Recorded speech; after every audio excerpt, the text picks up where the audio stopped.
Blog Talk Radio.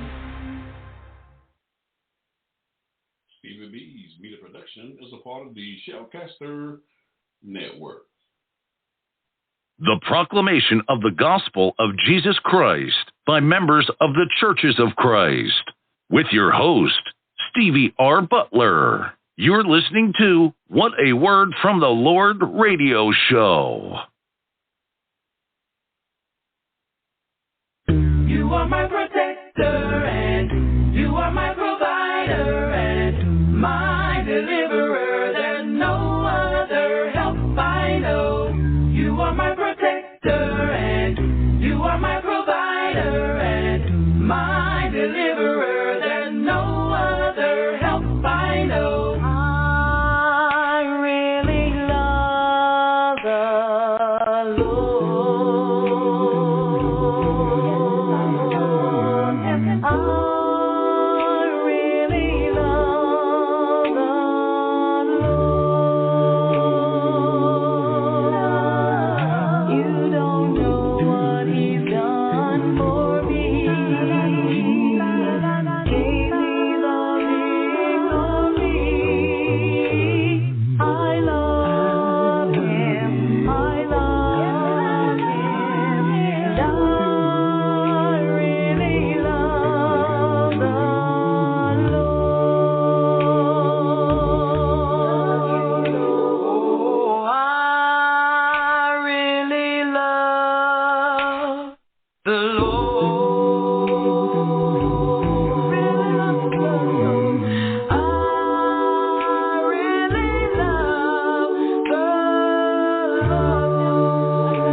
You're listening to What a Word from the Lord radio show. Good evening. Welcome on the world listening to this radio broadcast. Stevie B's Media Production presents What a Word from the Lord radio show. I'm your host, Stevie R. Butler. And this radio show is being broadcast from Stevie B Media Production at the Carolina studio in the great state of North Carolina. Ladies and gentlemen, we are just grateful for the privilege here to bring you a program where we as Christians and members of the Churches of Christ can share our faith and preach and teach the glorious gospel of Jesus Christ on a weekly basis. If you'd like to contact us while we're on the air this evening, give us a call to the live show at 713-955-0508, or you can go to the Blog Talk Radio website and listen to the show live there. There are over 1,700 live shows on Blog Talk Radio at this hour, and I just looked at it before I came on the air. You'll find this radio show tonight on page 2 or page 1. They might have moved it up since I came on the air. We're just grateful for them doing the show this way so our listeners can readily, easily find these shows here on Blog Talk Radio. If you have any questions or comments for any of my co-hosts or special guests on this broadcast, you can send your emails to my new email address, butlersteve1009@yahoo.com. Or you can give me a call, Stevie B's Mid Production at the Carolina Studio at 910-491-6405. Now, again, this program is brought to you by members of the Churches of Christ. And if you need any assistance in locating a congregation in your area, please feel free to contact us.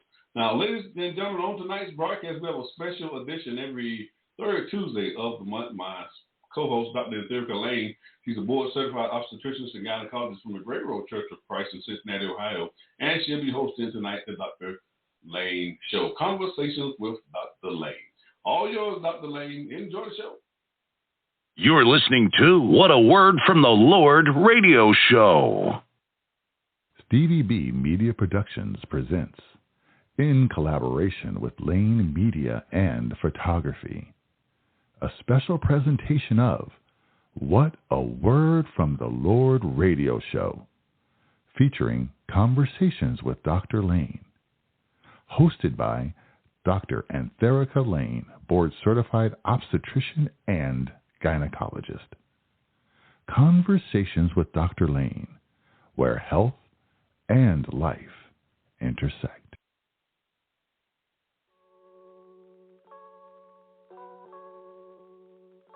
Are you ready to learn to live a life that is overflowing with victory and empowerment? Welcome to Conversations with Dr. Lane. Dr. Lane is a board-certified obstetrician and gynecologist. She is committed to addressing health holistically from the mind, body, and soul. Hi, this is Dr. Anthereca Lane with Conversations with Dr. Lane. Let's talk about those things that we do not have time to discuss during an appointment. Let's talk about your finances, business, education, relationships. If I can empower you to make healthy decisions in these areas, I am convinced your mind will be more focused and more open to a conversation about your health. Turn up the volume. Get ready for Conversations with Dr. Lane.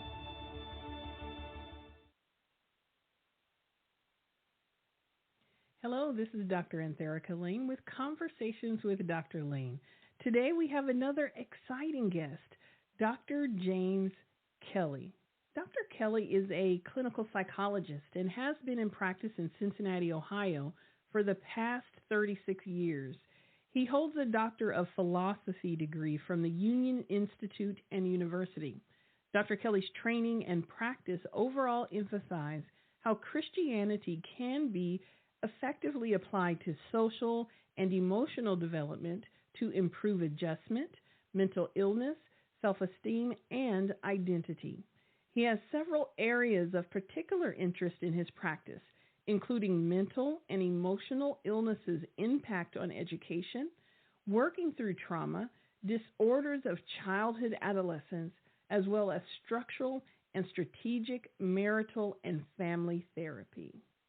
Dr. James Kelly, welcome to Conversations with Dr. Lane.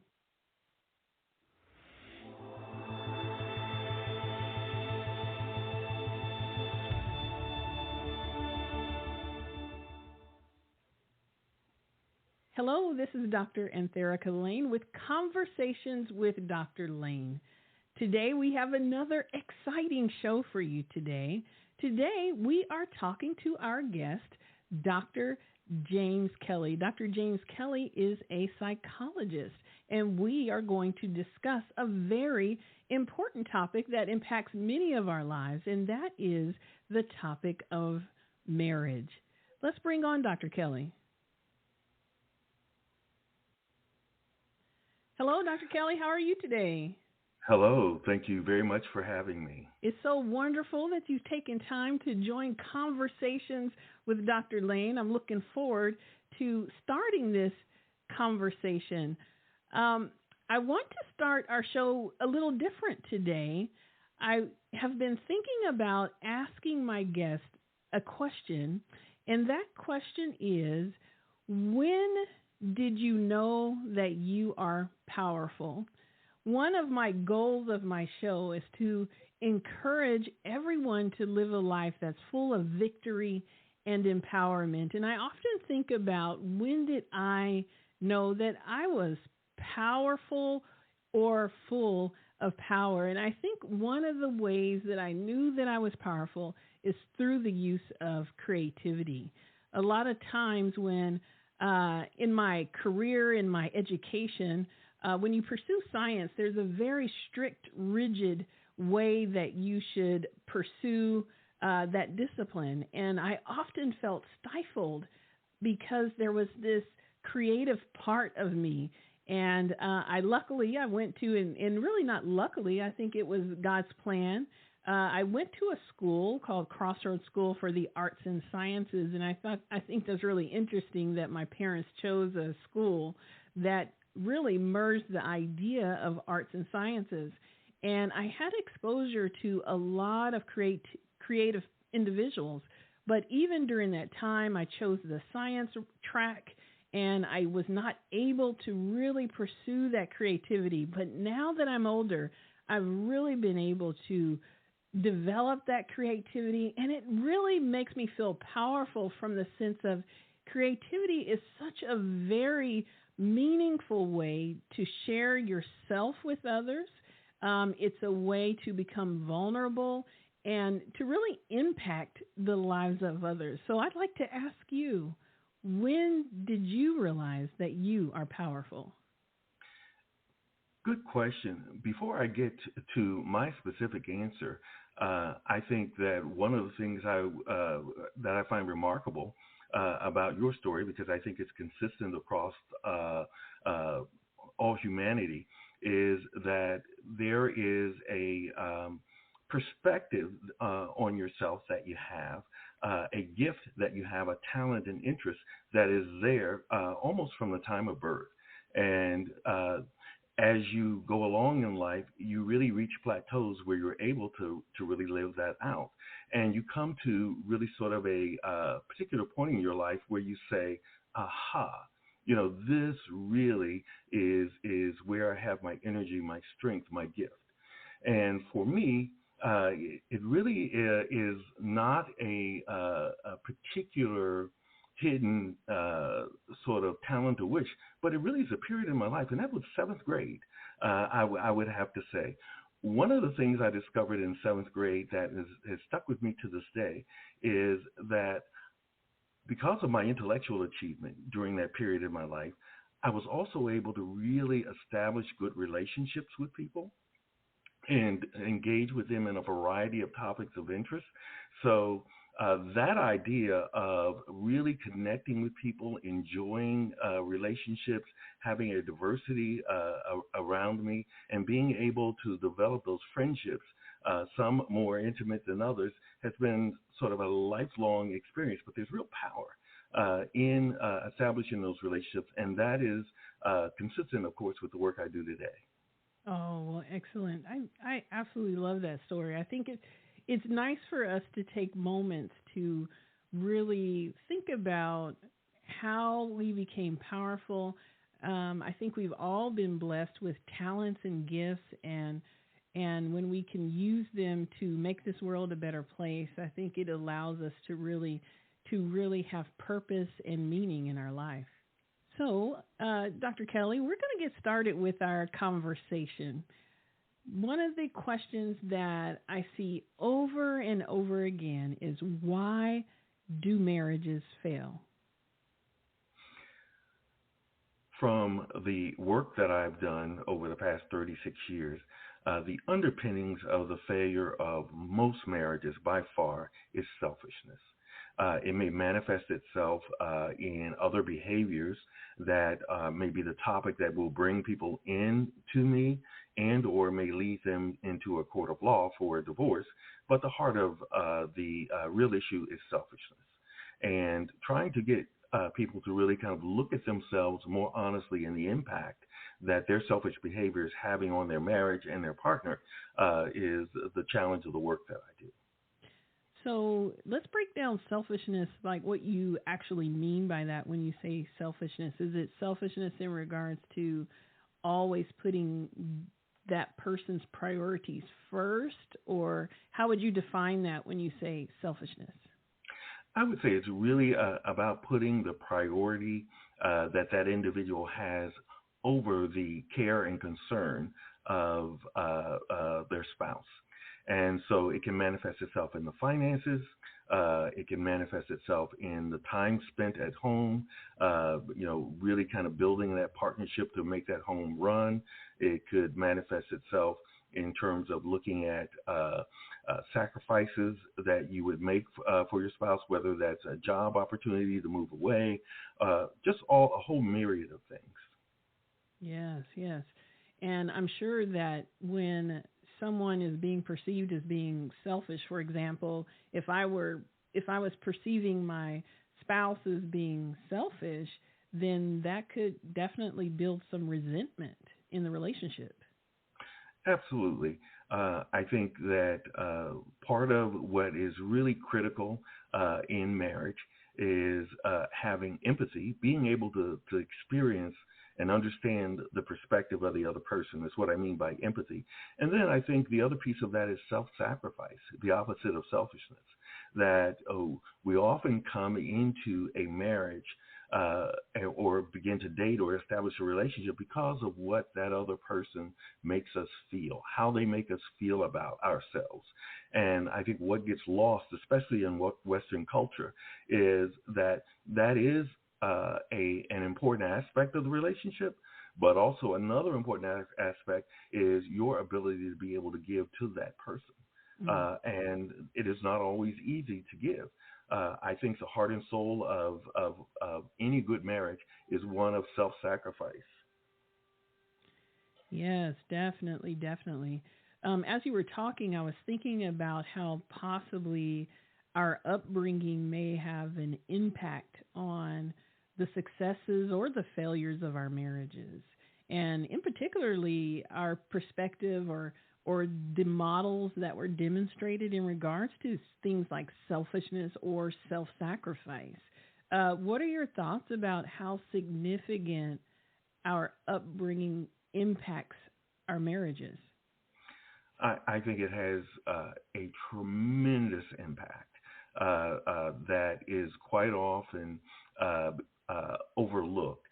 We tend to think of ourselves as this very powerful, individualistic sort of culture, and that is true, but we cannot neglect the impact of our familial history, recent and remote. I think there's something to be said for the impact that trauma can have over several generations. So I think it is really important to look at those models that we grew up with and look at how they impact us. But that's also very difficult to do because it means that you have to look more honestly, not only at those parents who raised and loved you or those caregivers who raised and hopefully loved you, but also at yourself and how you filtered those experiences and bring them to bear in the relationship. Is it possible that a person may not even realize that they grew up in a generation that was perpetuating trauma throughout their family life because they just took that as normal? That's normal for what my family experienced and other family members experienced. That is a true statement that I see lived out all the time. That I in particular, if I think about families in which drug abuse or alcoholism is present and pervasive, that there's a normality to that sort of addictive family, and there are certain roles that people play, and you adopt those roles and you carry those roles out, and it may not always necessarily be dysfunctional in that family of origin where you're experiencing that trauma or those models that are giving you these dysfunctional patterns of behavior. That may be healthy for you in that setting. The problem comes when you're really stepping outside of that family of origin and really trying to develop a family of creation. That model and those characteristics simply will not work. And you have to be aware of where that is coming from. And it's very difficult for us to see ourselves as broken, is the way that I would describe it. Mm-hmm, mm-hmm. Yeah, that even really pointed out to us. Yes.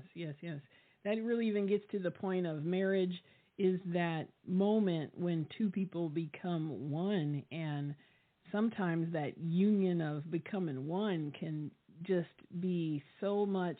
I'm just trying to think of an analogy. It's almost like, putting two sparks together, and it's just they just ignite because they're just not quite matching up because, his upbringing is so different from my upbringing or vice versa.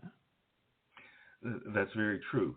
Now, when I'm talking to groups of singles, and most often it's women, sometimes it's men, mixed group, but what I tell them is if I had sort of a magic world I could create for people who were dating, I would say take a year to get over the romance, to really enjoy the romance.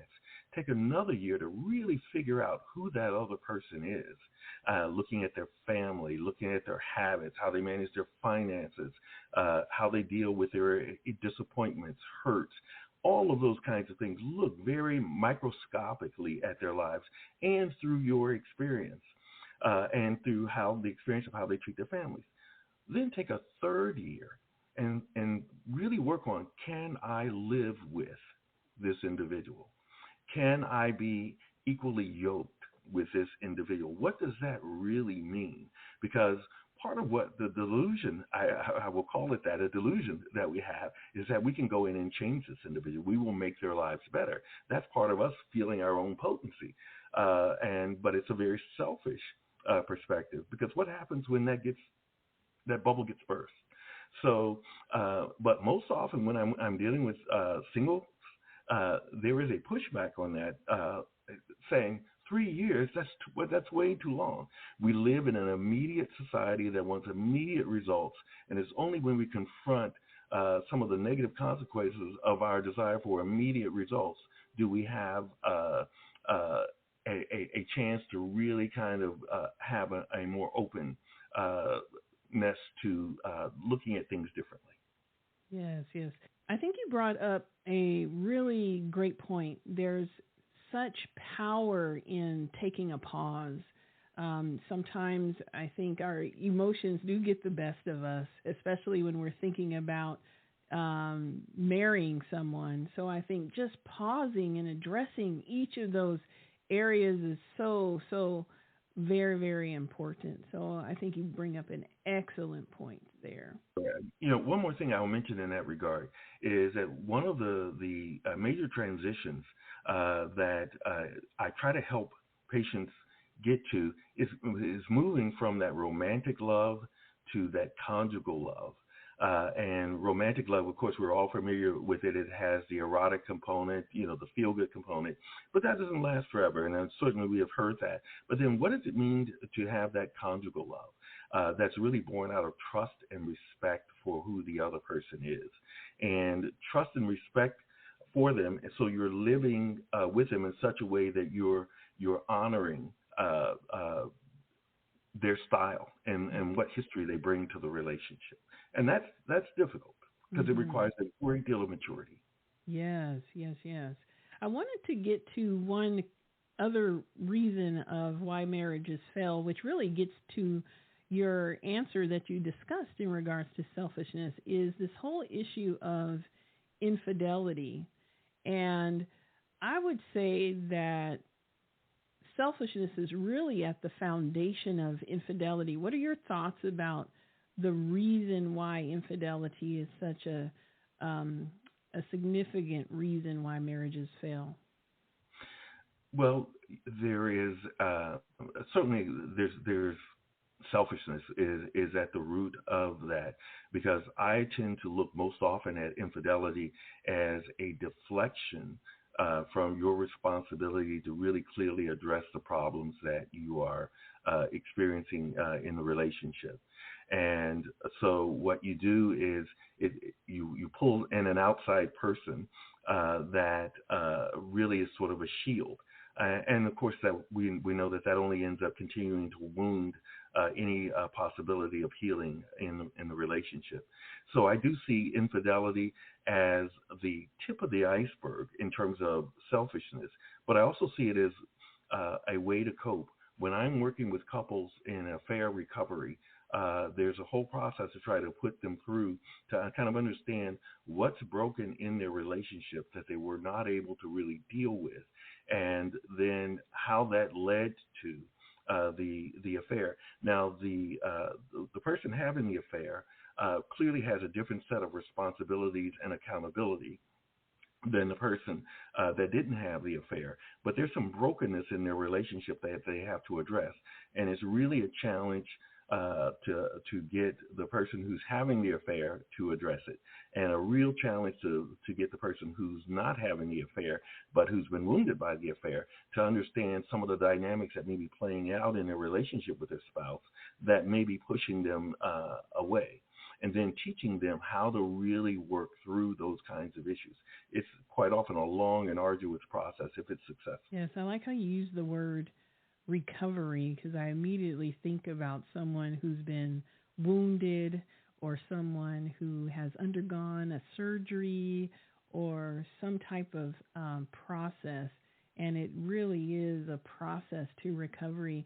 It's difficult to talk about infidelity without really maybe taking away some pearls about forgiveness. For our listeners who are out there who may have experienced infidelity in their relationships, do you have any pearls about how to learn to forgive in the context of infidelity? Yes. Forgiveness is not just a decision that we make at a particular point in time, but it is also a pattern of behavior that we choose to live out. When I talk with couples about forgiveness as sort of a practical life skill, I talk about not responding to that individual according to how they have wounded you, according to your desire for vengeance.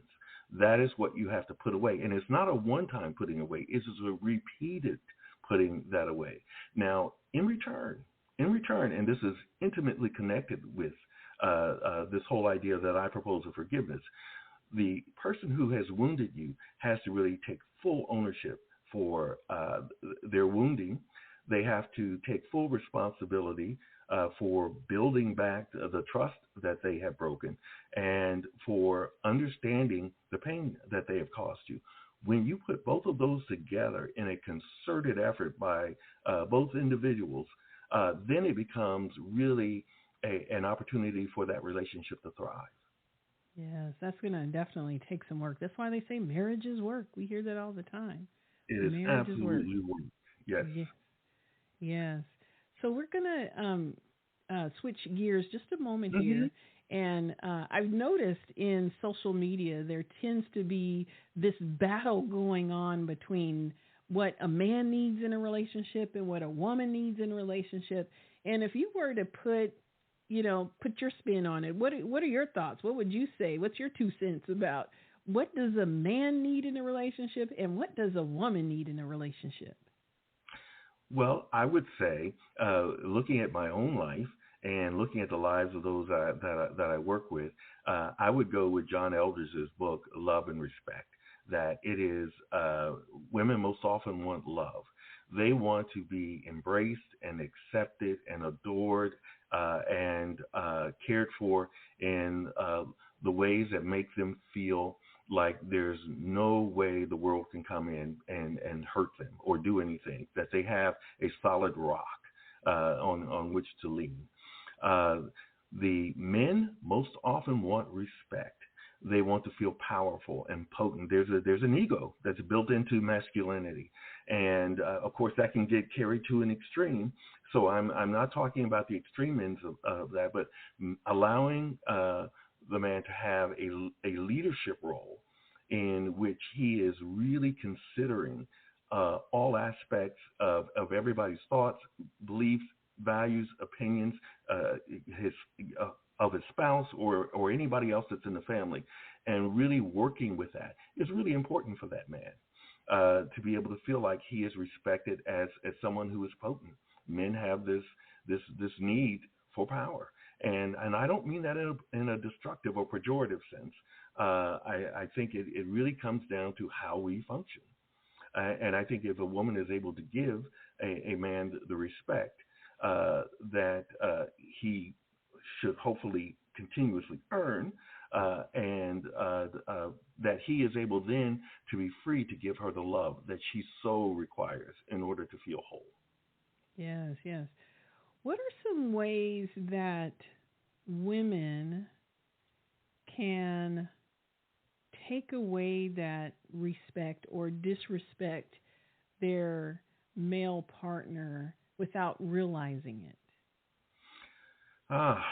Wow. There are so many ways that can happen. I think the way that you talk to your husband is, if it is in a tone of voice that says you are insignificant, that is a significant blow to that man's ego. And I hear this from men an awful lot. About 97%, people have to realize 97% of what we communicate has nothing to do with the words we use, but it has to do with the tone of voice, the nonverbal eyes, glances that we give, and the behaviors that we engage in. So I think if I were to really identify one thing that I see women do, and women use 3 times more words than men, so they are able to outperform men in using their words and using them effectively. And I don't think that necessarily has to be bad, but when I've seen it used bad, it has been to denigrate that man. And then on the flip side, how can a man, how can he not demonstrate love without realizing it? He may feel like, hey, you have a roof over your head. You're able to buy clothes when you need to. There's food on the table. I'm showing you that I love you every day. So are there ways that men can not demonstrate love without realizing it? And I'll reference here in my response Gary Chapman's book, Love Languages, that for your spouse, you really need to understand what is most important for her in terms of her feeling loved. And, a lot of times it comes in quality time for women. Acts of service would be the 2 of the top ones that I hear from women most of the time. So in that context, I would say being indifferent to your spouse would really be kind of the challenge that would make your wife feel not valued. Yes, yes. I think that leads us to our next question, which really is, what is the key to communication? Really, when you start thinking about, what are my husband's needs? What are my wife's needs? At some point, you need to sit down and talk about that or communicate what your needs are. So if you were to say, what are some barriers to communication, or what is the real key to effective communication in marriage? One of the first things I would say is really honesty with yourself, being very clear with yourself what it is that you need. And while that may sound like a very simple, straightforward statement that we all ought to connect with immediately, it is not always that easy to really translate. So I think having a conversation with yourself about what is really troubling you and what it is that you really need in your communication from your spouse is really important. Then I think the second thing that comes up most frequently is being able to listen to your spouse. Quite often we are preparing our response to whatever is being said without really taking time to really listen to what our spouse needs. So I often encourage couples, clarify, repeat back, paraphrase what your spouse is saying to you to be sure that you understand what they're saying. Because I can't tell you how many times it's come to a place where the spouse says, I said one thing, and the other one is saying, no, you didn't say that. And so there isn't that sort of verification that's going on in the moment. And I think those are two key things that have to happen in communication. Yes, I think that clarification point is really important, really trying to rephrase what you thought the other person heard, because then that gives them an opportunity to correct it if you didn't understand properly. Absolutely. And to listen to that correction. Don't take that correction as an indictment of you, but that correction as really an informing you as to this is what I really need. Because I think sometimes our egos, and I'm going to say this about men more importantly than women, our egos get in the way. And, if your spouse, your wife is trying to clarify what it is she's saying, and you take that as an assault on your inability to understand rather than an opportunity and an invitation for you to grasp a better understanding, a deeper understanding, then we get back to the whole thing of selfishness that I talked about, and pride, and really trying to take care of yourself at the expense of the marriage and your spouse. Wow, these are some great pearls, Dr. Kelly. Great, great pearls. If you're just joining the show, this is Dr. Anthereca Lane, and we are having a conversation with Dr. James Kelly, psychologist. And this is a wonderful opportunity to learn how you can better your relationships or improve your relationships and your marriages.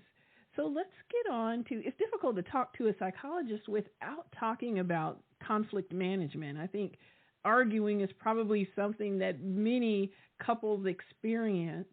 And what would you say is the best way, what would you say would be the best way to manage an argument or some kind of a hot topic in a marriage, a trigger point? Well, first I will say is that part and parcel of having an intimate relationship are disagreements.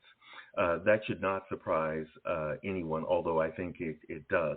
What is not acceptable in those disagreements are insults and assaults on the other person's character. What I would say is really important is be clear about what it is that you're asking for or that you're debating about, and think, is it really worth the energy I am putting in? Whether and I'm taking a really silly kind of example, but whether my wife wants to wear a red shirt or a blue shirt, is that something really to argue about? And I think you have to really look at the importance of the topic. I think the other part of really getting through an argument is understanding there must be compromise. That you need to start off in the conflict with trying to understand where it is that you can give. It's really an important topic. Where can you give? How can you give? So that the other person is then invited by your surrendering to them to also surrender and to meet your need or request. Yes. I think there are two things that I often find helpful in getting back to the power of the pause and pausing a moment and really thinking about what my spouse is saying or upset about. And then the other thought is really taking a moment and really considering that perspective that's being presented and validating the perspective that's being presented. I think that's one thing that I've heard in the past, even from my marriage, is, just the importance of validating that, okay, you have a good point. And that's difficult to do in the heat of the moment, Mm-hmm. Yes, I think it is. One of the things as we're talking about this topic that really strikes me is I had the great privilege of being trained as a hostage negotiator and a profiler. And many of the things that we're talking about in terms of dealing with conflict and kind of understanding and communication are really the things that you talk about when you're trying to deal with a crisis situation and trying to de-escalate. And we all see those kinds of things in the news media with police in terms of how do we de-escalate. Well, sometimes marriages get to that place where they've escalated to the point where there's physical conflict or physical violence. And sort of what we're talking about here is really on point with how do you keep the temperature low and calm so that the issue gets resolved. Yes. That art of de-escalation is extremely, extremely important. And sometimes our words, things that we say, our body language can easily take a situation that could have just been at level 2 to level 10 in a matter of seconds. For sure. Absolutely. What are your thoughts about arguing in front of children? Is that good to do so that they can see how you manage conflict, or should couples try to protect children from examples of conflict in arguing? I think it is a quintessential mistake to try to protect your children from the arguments that you and your spouse may be having. That is not necessarily a concern of mine. What is a concern is when I see those arguments degenerate into accusations and insults and character assassinations. Children should not be a witness to that because they're learning about how to deal with conflict and disagreements in the way that they see it modeled. So the other piece I would say to having a healthy sort of family relationships in which there's conflict is really having them see you resolve the conflict. And even if they are not present when it's resolved, going back to them and talking with them about how your spouse and you resolved that issue, and that and sometimes emotions get intense, but that it does not mean that there's not love there, and so that they have to then begin to build a framework in their head of this is what I should expect. And this is what I should be working for. Sort of those things that we talked about, that lead to divorce. I mean, if you never see your parents argue, how do you know how to argue successfully? Mm-hmm. And you never see any conflict resolved, or if you see it resolved badly, you're going to follow that model. Yes. I remember hearing a psychologist once say that when a child sees conflict and arguing and discord, it makes them feel insecure. Do you have a perspective about that? I think without helping that child put that in a context, mm-hmm. and that's what the explaining and them being able to understand kind of the process from beginning to end. If they just see the conflict with no resolution, that is an insecurity for them. The other thing that you have to think about developmentally, depending on the age of the child, but younger the child is, the more self-centered they are. Mm-hmm. So that if something bad happens, mom slips on the floor and falls, but she's okay. A child might say that's my fault because I was angry at mommy because she would not give me the treat that I wanted. And of course, that's sort of an overrepresentation, obviously, of a misrepresentation of what's happened. But there is that sort of self-centeredness with children that parents have to be conscious of and really work with as they are engaging with their children. Yes, definitely. I want us to switch roles and end our conversation a little bit by really reiterating those keys that make marriage successful. But I'd like to start with, how can couples successfully and effectively negotiate roles and responsibilities in a marriage? I think one of the first steps is really recognizing that one of the reasons you chose the person that you're with is because they have some skills and talents that you do not have. That is the whole part of completing you. So allow them to complete you. Allow them to fit into the role, no matter what society has traditionally established as a male role or a female role. Allow your spouse's expertise to shine. That is what I would say, because then the door becomes open for flexibility and adaptability. None of us know what tomorrow may bring physically or emotionally, for us.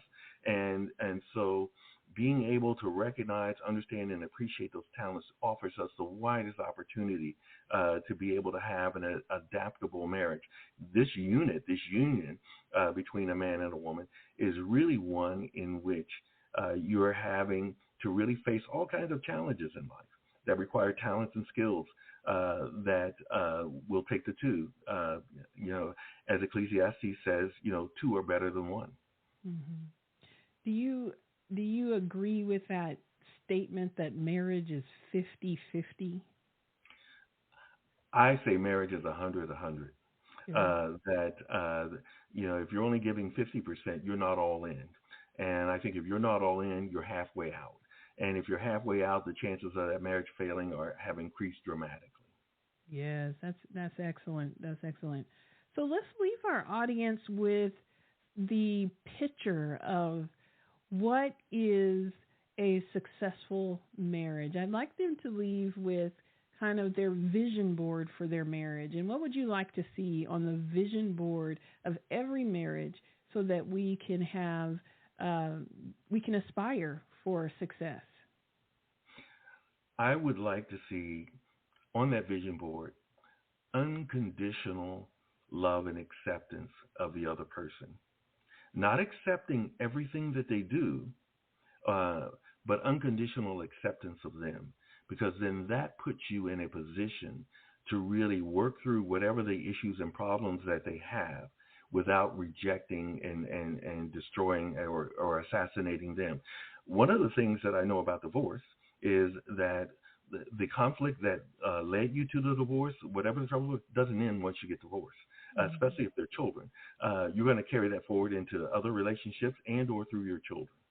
So I would say that sort of unconditional sort of acceptance of the individual has to be communicated in depth in every way while rejecting the difficulties and challenges that may be troubling your relationship. That would be first and foremost. And so it is a real deeper understanding of love. I think the other piece that has to go along with that is we mentioned before, is forgiveness. Really not looking to hold a grudge, and that's difficult for humans to do. We cannot forget the woundedness that's happened, but if we can live each day, if our spouse is really working to recover with how they have wounded us, we can build that trust again, which would be the third piece of really the relationship, is having trust. Forgiveness and then developing trust. Wow, that's excellent. That's excellent. Dr. Kelly, you are, as they say, the bomb. Thank you so much for all of your pearls of wisdom today. I know that we're going to bless our listeners, and it may even spark and ignite them to pick up the book, Love and Respect, and the 5 love languages, and so that they can really help and enrich their marriages. Do you have any other resources or final thoughts you'd like to share with everyone? No, I would just like to say that this was the marriage is the toughest relationship that you could possibly involuntarily engage in, one of the toughest, but is also one of the most rewarding. And it is meant to endure for a lifetime, and there are ways with hard work, with support in your community to make that happen. Yes. Well, thank you, Dr. James Kelly, for all of your wisdom today. And this has been Dr. Anthereca Lane, and we have been having a conversation with Dr. James Kelly, psychologist. We'll see you next time. Soul Food. Love is patient. Patience is a critical attribute that reveals the force and nature of love. According to 1 Corinthians, the 13th chapter, verse 4 through 8, the King James Version states that love suffereth long. The Greek word literally means to hold oneself up against. This is a figurative saying similar in meaning to the modern phrase to put up with. In other words, the apostle is declaring love puts up with a lot. In biblical usage, the term describes long-suffering, forbearance, or patience with respect to interactions and relationships with others. In essence, having patience or forbearance with others means to be slow to anger and ready to forgive. It's the opposite of a reactionary expression and thoughts, irritability, resentment, and so forth. It necessarily includes self-control, even when neglected or provoked. Certainly, there are many practical applications for marriage inherent in the scriptural ideal that love is patient. If you have this forbearing love in your marriage, you will accept your spouse for all he or she is without demanding or expecting change. You will tolerate the weaknesses, mistakes, and at times forbear ignorance intrinsic in our common human nature. When problems or conflicts arise, you will not overreact in haste, but instead withhold judgment and give your spouse the benefit of the doubt. This love commitment to your marriage and spouse will produce a forbearance that informs and calms your attitude and mindset in difficult situations. You will even endure criticism, provocations, and animosity at times, knowing that the long-term investment in the health of a relationship is more valuable than your current personal happiness, rights, or needs. Love, and I quote, puts up with much in order to allow God to work in His time so that the marriage can grow without hindrances. Finally, patient love does all of the aforementioned without criticizing, complaining, murmuring, or nagging. Such thoughts and behaviors are contrary to the forbearance and the work against it. Indeed, one cannot possess a genuine agape love, which is patient by definition, and do things that are contrary to the virtue itself. Your commitment must be stronger than the circumstances. Love is patient. Love is kind. Love does not envy. Love does not boast. Love is not proud. Love is not rude. Love is not self-seeking. Love is not exasperated. Love thinks no evil. Love does not rejoice in wrongdoing. Love bears all things. You have just been served soul food. Faith observed in Optimism Daily. Soul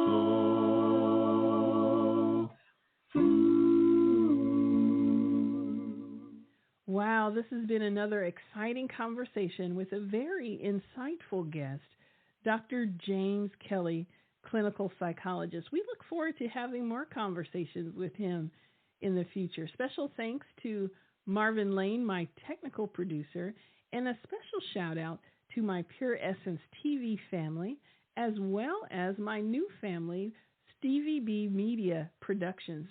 You can listen to this show in podcast form on blogtalkradio.com with Stevie B Media Productions, What a Word from the Lord. Well, there you have it, and I look forward to seeing you next time.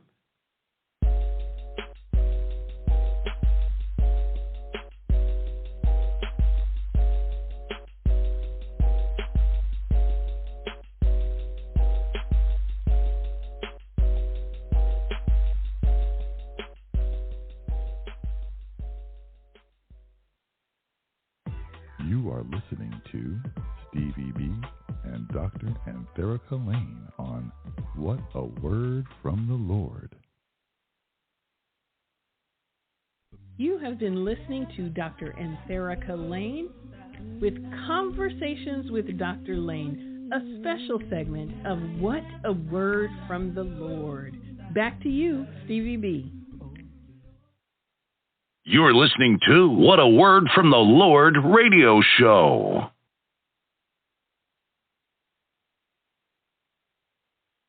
Thinking about what you've done for me in my life, I just want to say what you really mean to me. You're my everything, my joy and peace. You're the reason why I sing. Lord, I don't deserve anything you've given me, so I just gotta say thank you. Whoa, what's nice, but your love and grace, so I just gotta tell you this.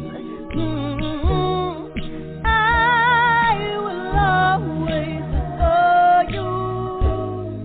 I will never let you go. I will always keep you, Lord, because I love you and need you, Lord. Without you, I'm nothing, Lord. I will serve you, Lord, forever. Lord, your name is so worthy to be praised, so I shall worship you for all of my days. You found victory and gave me the strength so I can win this race. Lord, I'm giving you all the honor and all the glory. You shall forever reign. All of the blessings you give me is the reason why I say I will always praise you. I will never turn away. I will always lift you up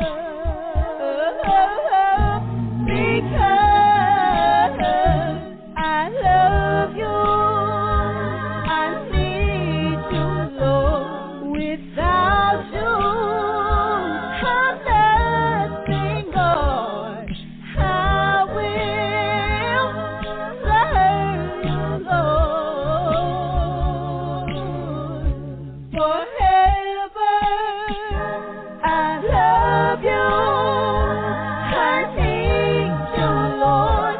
Without you, I'm nothing, Lord. I will serve you, Lord, forever.